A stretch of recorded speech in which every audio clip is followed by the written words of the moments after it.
Welcome to the Sales Acceleration Show. Today we have Jeroen Corthout, who is the founder and CEO of Salesflare, which is a CRM tool. And actually I'm really excited because it's the first time in the show we get somebody who is actually building CRM. So I'm going to ask you all the tough questions that I'm getting all the time. But first, maybe explain a bit what you do. Why did you build a CRM in the first place? Yeah. Because I mean, there are over 2,000 CRM systems. Indeed, it's basically because we scratched our own itch. We had a software company and tons of leads, and I had been using enterprise sales CRM systems before, like Salesforce.com, and I knew they weren't really practical at helping you to sell. They're more enterprise systems in which you organize all your processes and everything. Very structured. Structured, customizable. It's exactly the reason why sales don't like to fill it in, because it's too structured. It doesn't help them at all. And it's so customizable that they have to give up a lot of things. All the sheets look the same, it's boring, it's slow. And because it's not made for practical use. It's not the salespeople that decide it's something they can use it, it's management that decides it does what they want it to do.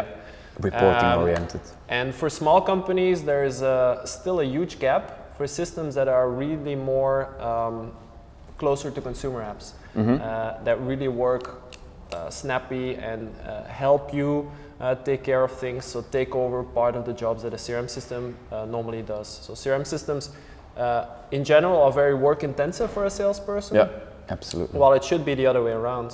They should work on their customers instead of having to work on their CRM. Yeah, their customers are really what they should be able to focus on, and the CRM should help. Yeah, I fully agree. So one of the questions I get asked all the time is, when I look at a CRM system, is which steps do you need to put in there?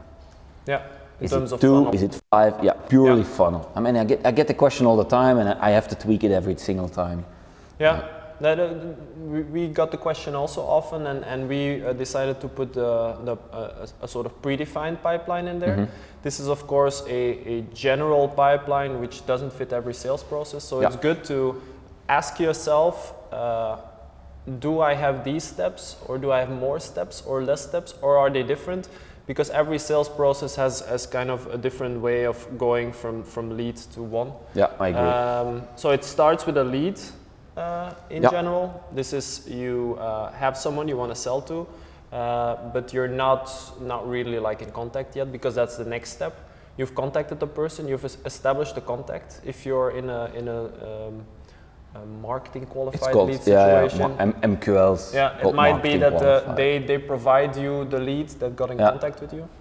Then the next step is a very important one. It's the qualification. So it's where you decide that it's actually a lead you want to get to one. Yeah.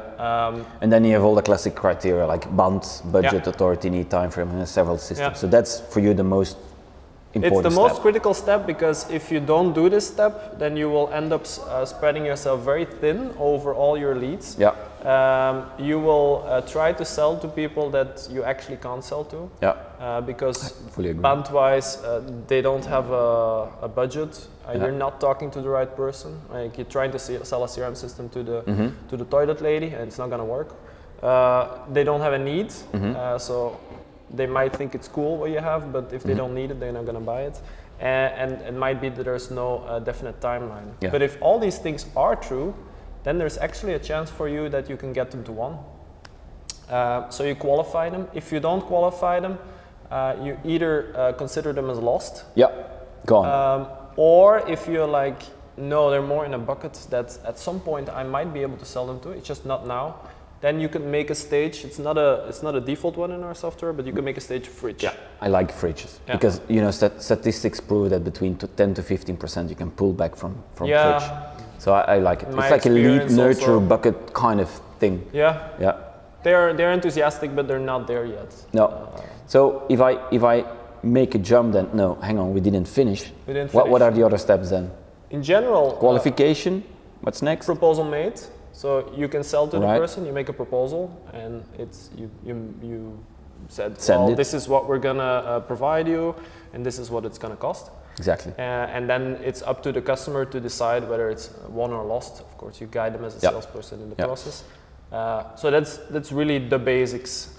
We often I would add more steps, but in between, I mean, I want to have a bit more granularity. I have this meeting presentation done. Yeah. Then I have quote, Before and then proposal I have a very important one which you didn't mention. Is like everything has to do with negotiation, because if you deal with corporate clients, it can take 9 months or 18 months, and you're exactly that stage. Because for me, if you have troubles there, that's when you need the real sales skills. All the rest for me is more of a marketing lead kind of thing, where you pull the mechanism through. Yeah, and the predictable revenue. Exactly. They would even split it up. Yeah, they would even make it more granular. Yeah. The other thing I was thinking of, so you have your flows, and then the big question is, what would be your advice if somebody's looking for a CRM system now? Because I can imagine there is a difference between a startup and a corporate. That's very much. Yeah. If you look at small companies look at something practical, and that's also what I would suggest. Look at something that your salespeople will actually increase their success rate, let's say. Yeah. While if you come in the space of mid-sized companies, very quickly, and towards, especially towards enterprise systems, it's specs lists. Yeah. It's like, does your system do this and this and this and this and this, because that's what our company needs, and is it customizable to our needs, because big companies are always well, they consider themselves more special than of course small companies. You need to adapt to them, not the other way around. They have all these worked out processes, and you need to be able to turn these processes into software. So that's the main split. Then it also very much depends on whether you sell B2B or B2C, obviously. B2B is going to be much more of a relationship, how can I say, sales intensive. B2C is more of a marketing, it's more marketing transactional actually. Yeah, in most cases. I mean, although you really see new trends which are like B2B to C, where you treat the people within the B2B environment as a consumer. And I've seen some changes there, but I mean, I think it might be a bit too early, but that's a trend I'm really For us, seeing. it's a bit the case, because we are selling to very small companies. Yeah, exactly. So then we come indeed we actually don't really sell as in the pure sense of the word. We guide people to be happy with our software.